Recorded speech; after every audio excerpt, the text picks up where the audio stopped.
All right, so I'm here with BassMage. He is the best puff in Ultimate. I don't even think it's close. And yeah, thank you for doing this interview with me. How are you doing? I'm doing good. I woke up at like 10ish. I got myself ready and now I'm here, is what I was thinking for today. Yeah, we were having like some technical difficulties. That's why it took so long. Yeah. We kept having to like recall each other, like leave call and then enter again. It was weird. It could be my camera just because right now I'm using my phone because it's just like the best right now for me. It's so like if I might take a picture of what my like camera setup is. I think you'd be very confused. You know what? Send it to me when I do the video. Like we'll like edit it so they just see your video. Yeah. Okay, so let's get into it. You're kind of choppy, but we're just gonna go with it. Screw it. Okay. What was the first Smash game you played competitively, and were you always a puff main? So the thing about it is that I like didn't really enter tournaments when I started. I was like a Wi-Fi player, but not just a Wi-Fi player, but a Wi-Fi player on Miiverse. I would play on Miiverse and I would just play games on there, and I was a Kirby player. Okay. I was a big Kirby fan. When I like played in school and Brawl, I would play Kirby. I loved Kirby. But then when I was playing, I was like, I didn't like the mobility of the character, so I just played Puff, and I loved the air mobility, and that's why I play Puff still to this day, basically. So you started competitively in 4, right? Because you said Miiverse. Yeah. Okay. That's very interesting. Yeah. Just to hear like you just stuck with the puff balls. All right. My first tournament, I know that was like a major. I actually entered them before I entered like almost any Arizona tournament. It was Evo, the one after customs, and I co-mained at that time. I played Puff and Rosa. I just co-mained both. I would use Rosa for my bad matchups, which were like a lot of them, but I'd still just use it. Yeah, I was gonna say you're playing Puff in 4, dude. Like, my story in 4 was that like I was 12th in Arizona for like 2 years. I was just 12th the entire time, and I would just play Puff and Rosa. Except like then it would just be 99% Puff, because I just wanted to learn the matchups. Wow. Didn't really work out in the skill, but I'm here now. Yeah, that's impressive that you stuck with Puff even after having Rosa. So yeah, do you feel like your did you feel like your Rosa was better than your Puff competitively in 4? No, not even close. I was like, Puff like did hold me back, but I was not a good player. Like when I was like playing in Smash 4, like you could tell if you like watched my other characters or just my Puff that I just didn't have the neutral or anything like that. So I wouldn't say that much, but if I played Rosa for like 6 months and just like sacrificed results for like a month, I'd probably be better. Okay, that makes sense. All right, so let's go to Ultimate. So I guess 4, you consider yourself a bad player, and then Ultimate comes around, and now you're the best player in Arizona, right? I would assume you're the best player. As of right now, yes. All right, I was gonna say, I would assume when I first started in Ultimate, I wasn't PRing at all in Smash 4. My first season, I'm like 8th or 9th, and then I stay at 5th to 4th range for all of pre-COVID. The entirety of pre-COVID, I'm 5th to 4th. Okay. I only get 5th I had a 5th place curse at the Ascension monthlies. They're all like PGRC tiers. I'd only get 5th place. I got maybe 1/4. I guess just to like put spotlight on the other players who were above you, what were the people who were like 4th through 1st at that time? So like I would say like the big 4 that were above me were Stroder, Silver. He doesn't play anymore, but he was this hidden boss of like Arizona that would have probably been PGR if he traveled. And you have Krupp, who's a really, really good Falcon. And you have, at the time, Acetil, who's a really good Richter player. And those are like the big 4. And then I was always 5th. I never like broke out of like beating them, but I was always right there. Okay. I'm gonna be honest, I forgot Schroeder's Arizona. Yeah, no, everyone forgets. I forgot he was Arizona. Schroeder forgets. Yeah, shout outs to him though. He is so good with so many characters. Yeah, he is way too good with, he can just counterpick anyone. He got his favorite characters in the game, even if they aren't that great. He got Sora. He wanted Sora in so bad. I do want to say one thing. We don't know how good Sora is yet. At least I feel like he has the potential. Okay, that's fair. But knowing Schroeder, he wanted like Sora to be like uncontested #1 like god character. So like anything that's not that, I think he'd be sad at. Yeah, that's understandable. Tears. Yeah, that's very understandable. You said pre-COVID you were 5th, and then COVID comes along. Or quarantine comes along, and then now you're the best player in Arizona. What do you feel like pushed you to that point? Because I mean, there was like a few things that happened or a couple things that happened. I mean, you're grinding online a lot, and then of course the puff buffs happen. Do you feel like, or I guess like, which do you think contributed the most to you improving as much as you did? Okay, so I know one of the secret ones that people like don't really think about is that I started playing other characters that aren't Puff. So I got to understand the game in a different way. Like I played Fox a lot, and like I understood the fast faller, like how to like get off the ledge, how to like get out of the corner, how to like get out of combo situations. So I was able to like play Fox and just like understand the game in a different light. The other thing was that like my execution and like my mindset got way better. I don't really drop anything anymore, and before my thing, like in Arizona, I was known for not dropping any of my setups, but now it's not a regional thing, it's like a national thing where I don't drop any of my combos. I would just constantly like have execution and like constantly do everything. And I guess Elite Smash technically helped, as bad as that sounds, because I would always do the combos constantly on players, or I'd always lab my combos. So it's like if you do it like 100 times on Elite in one day, and you do that for like a year and a half, something's gonna happen. Also, I wanna say, I don't know why, but we run into each other on Elite Smash so much. It's actually like it's not planned either. That's the crazy part. Like this isn't some like IDM Larry saying, yo, you should play right now. It's always like, it's not scripted. It's literally just like, it's just, we play too much. I just play Elite. I'm not even trying to stream snipe. I don't like stream sniping. Yeah. It just happens. Yeah, same. We're just like on at the same time, and coincidence. But it's just, I think it's funny because like out of all the good players, you're by far the person I played the most on Elite Smash. Yeah, no, luckily for right now, my Switch, like some unfortunate things happen. I think someone pickpocketed my Switch. So for right now, you don't have to worry about me for right now until I get my characters back on another Switch. What do you mean worry about you? You don't have to worry about me on Elite Smash is what I'm saying. I like playing you actually though. Okay, never mind. I guess it's sad then, my fault. Yeah. So I want to kind of go back a bit and then talk about what you said about playing other characters, because I think that is so important. It's something that a lot of people don't seem to understand. Like, if you really want to understand the game, if you really want to understand like what you should be doing, you need knowledge. You need knowledge not only from your perspective, but from your opponent's perspective. Yeah. Schroeder's the one that actually told me that. He told me that like, because we played once, I went Fox because I was like, my Puff can't do it. So I tried Fox and I got like 3 stocked in a minute. Then Schroeder gave me some pointers and I was just following them. I would just constantly ask questions every time I'd travel to Phoenix. I would like go an hour and a half just to like play Schroeder and get advice, or like just play good players. And I would just try and do that every single time. Because there's a time where I'd go to like Phoenix and I'd like drive that like trip, and like every single week, like once every other week, and I would just constantly ask questions, which I also think people don't do. Yeah, no, that's absolutely true. Like, I feel like a lot of people are stuck in their own minds, so they feel like this is how things are, and I don't need to question it because I know how things are because this is how I think about them, which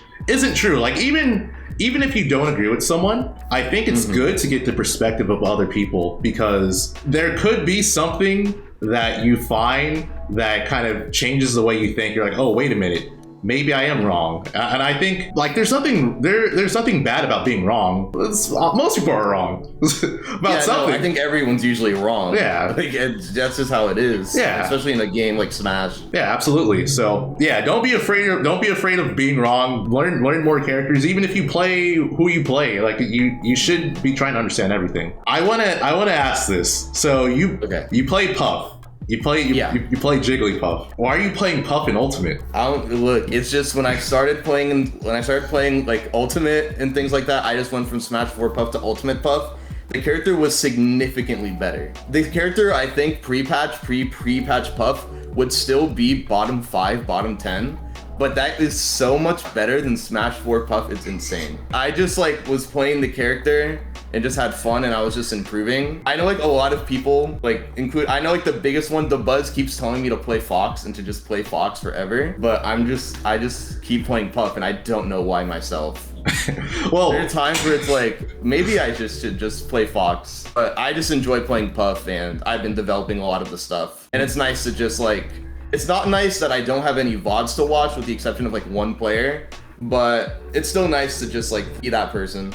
as cheesy as it sounds. So, follow-up question. Have you considered playing Melee, where Puff is at her peak? I've thought about it actually, and like my Slippy, I never understand how to use Slippy, but like I play a bit of Melee already. I know like just basic stuff, and like the flowcharts on edgeguarding characters in that game is really easy, at least to like in comparison to Ultimate, where you have to learn how to edgeguard Pikachu and edgeguard certain characters that don't feel possible in comparison to Melee, where the recovery flowcharts are way easier. So I've thought about it before, but I've just been like playing Ultimate, and if my results are improving that fast, then I'm like, I might as well just keep playing Ultimate. Okay. I like Rivals of Aether though a lot. I play that game a lot. That's a good one. I'm hyped for the new one that's coming out too. That looks really good. Yeah, Arizona has like a really big scene in Rivals, so like it's in the really big local is like 5 minutes away from me. So it's like I feel like I'm forced to play that game, especially if everything's so close to me. Isn't Schroeder's also really good in Rivals, right? He's like one of the best players. Schroeder at his peak when he was like playing Rivals a lot, he was on top 50. That's so crazy. He was like 48 or 47, something like that. He was like really high. And he was like PR, like high PR, I think, in a really hard. Arizona's a really hard region to be good in Rivals. It's really hard. Again, shout out to Schroeder for being. Yeah, shout out to Schroeder. Yeah. Okay, so next question: do you feel like Jigglypuff is solo viable? No. I don't think Puff's solo viable at all. And I think like people who think that just are not at top level yet. Just because what I value as like a solo viable character is that like, can you handle people doing counterplay against your character consistently? And I don't think Puff can do that at all. But I've found ways and I've done it versus good players, but I don't think I could do it consistently against every single player in the world. It's why I'm picking up Fox. So I get like stage counter picks and things like that. But for right now, I guess I still am a solo Puff. I've only started using Fox at 2 majors and 2 sets. In every single other tournament, I've done solo Puff. Okay. Yeah. So when you say counterplay to Puff, do you mean like counterplay that every character can do, or is it just like a specific matchup thing? I would say the big part is just like SDI counterplay, which I think every character in the game can do, with like the exception of heavies, which I'm sorry, heavies, there's no counterplay. You're just getting it's 0 to 80 and there's nothing you can do about it. Like it doesn't matter your SDI, you just take 80 and you just die. But a lot of characters can escape things. Like, I'll give a good example. Zero Suit can SDI up, and then I always forget what the down B is called, but Zero Suit can SDI up and down B immediately out, no matter if any of the hits like don't work. Which means I have to be perfect on my down air, which is very hard on a skinny character. Or Game & Watch can SDI up and up B out of my down air, or things like that. Like, I don't know how I'm gonna like beat like top players in like those situations. So what you're saying is there's like a lot of strings that you're getting that should not be guaranteed, but people just aren't they're not knowledgeable enough for it. Yeah. Especially because I'm the only one that does them, because I'm the only one that can hit them on good players. But like there are a lot of combos that are true and are stupid and work. But like some of the crazy ones that I hit should not be hitting like in a lot of spots, but I still find them where I get a good read or something like that, and it makes it a lot easier for me. I mean, the way I see it, you know, you're just gonna cash out until it doesn't work anymore. So just keep doing what you're doing. But like I think Puff is like, when I say Puff is like bad, I still think the character's in the 35-45 tier of like the cast. I don't think that's like the worst thing, and I know people have Puff at like way lower, but I think Puff is like 35 to the 45 in like a numbers tier. So I don't think it's like the worst thing. I just don't think I don't think you want to be there if you're like a character specialist. Yeah, I definitely can see what you're talking about. I still feel like that's pretty solid, but that's just Ultimate. I feel like Ultimate just has so many good characters. Yeah, that's what I mean. That's why it's crazy. It's like, I think Puff is good, and I think Puff has like stupid matchups in the top tiers that a lot of characters wish they had, but that doesn't mean it's not on everyone. And like right now I only think Puff has only one matchup that can't be played, and every other matchup is doable at like a top level, no matter who it is. There's only one, and that's Sonic. That's it to me. Wow, yeah. Sonic? Ground speed, I'm assuming spin dash? Yeah, so I played Ken at Summit. A lot of people don't know this. I played Ken before Summit at Smash World Tour. Before Smash World Tour, we played for like an hour or two. And like, I would take a game every 10 games or something like that. It was unfun. But like, I was learning the matchup, and I learned like if it was playable or not. And at the time it felt like it kind of was, and maybe I was the worst player and he's just that good. But then we played at Smash World Tour, and it was a 3-stock, 3-stock, 2-stock. That's how I knew I need to play Fox. So after that Ken set, I played Pelly the Sonic and Fox Sonic for like an hour. I'm just constantly learning it. And at Crown, I played that match for like 2 hours just to learn it. Okay. But that's really it. That's Puff's only unwinnable matchup to me. Like every other one is like doable and like not bad. Okay. I'm actually surprised you didn't say Game & Watch. I thought Game & Watch was going to be like the unwinnable one. In Smash 4, that was the case, but in Ultimate, it isn't. Just because of the up smash being like not as crazy. So like Puff can actually play neutral in that matchup, or like float around and play for time if you really have to. And Nair beats Bacon. So it's nice. Okay. Okay.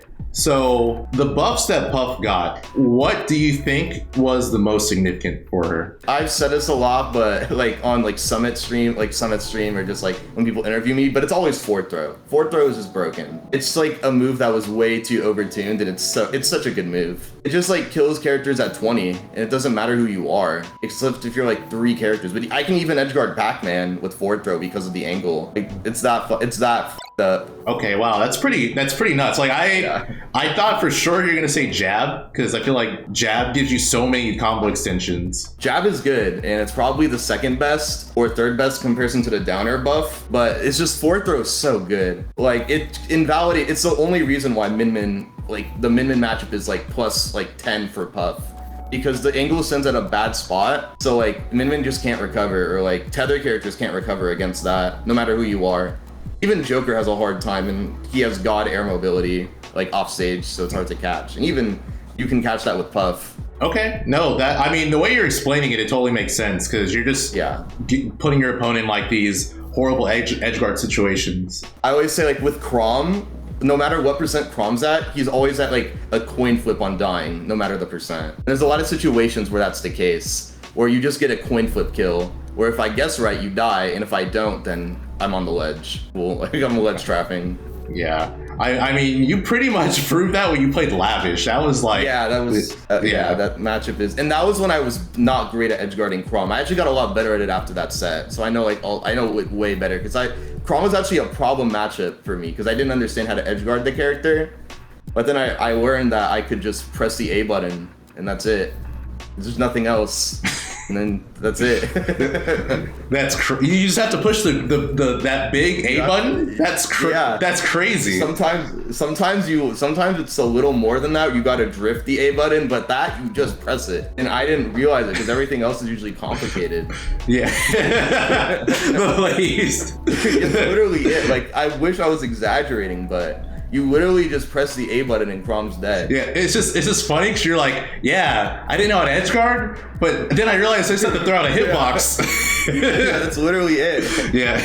Because it's just scary because I'm always like, what if I die to Chrom and now I'm not in the lead against Chrom anymore? Yeah. But I learned how to do it, and it's just that easy. There's just a ton of matchups where it's like just a coin flip. Roy is even a character that you can coin flip, where it's just a 50-50 chance on him dying as soon as it's like 40%. There's a chance Roy dies, and it's a nice feeling. Yeah, I mean, I've seen you play matchups, and it's like, Jesus, like you just throw them off stage, and so many characters just lose their stock. Pretty nuts. Yeah, a lot of characters don't have options. I think like Richter's a perfect example, where if I get 20, if like let's say Richter's at 20, I actually like think that they shouldn't be like alive, no matter who the player is. Like it's one of those situations where like if I get a grab at 20 on a lot of the characters, you are just dead, no matter what you do or the counterplay. Wow. Because it just comes down to my reaction time, and I've improved that a lot. It's just, you usually just die. Like I remember me and Dom would just play a ton of like Wi-Fi, and there'd be a lot of times where I'd be at 150 and he'd be at 20. And I was in the lead. It's just that it's really like just messed up. Okay, I have a question. So how do you think that Puff is the best edgeguard in Ultimate?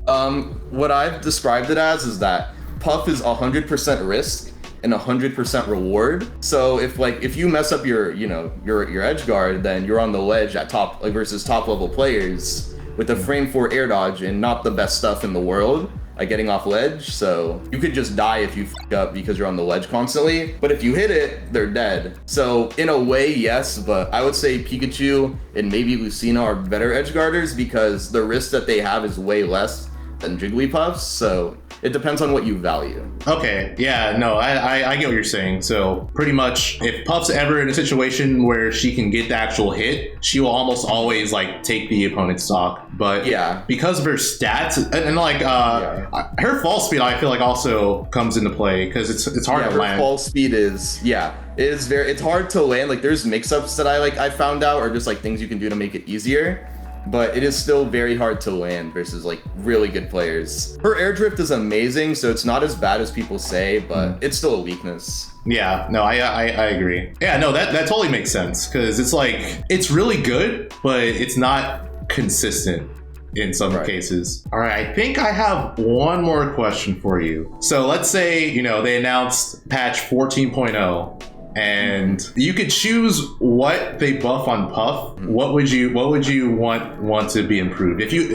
One thing. I'm trying to think here. It's tough to say because like there's like, oh wait, I know. It would probably be making Puff's air dodge frame 3. I think that would be my buff. You sure? Puff's air dodge is frame 4, and like that's messed up. And I just want to be like, I want to have a normal air dodge, so I can air dodge out of things instead of worrying. That's a very underrated, really good buff. Or it would be like you jump in the air and it's not a gigantic hurt box when you're jumping. That would be the two, but probably the frame 3 air dodge would be stupid.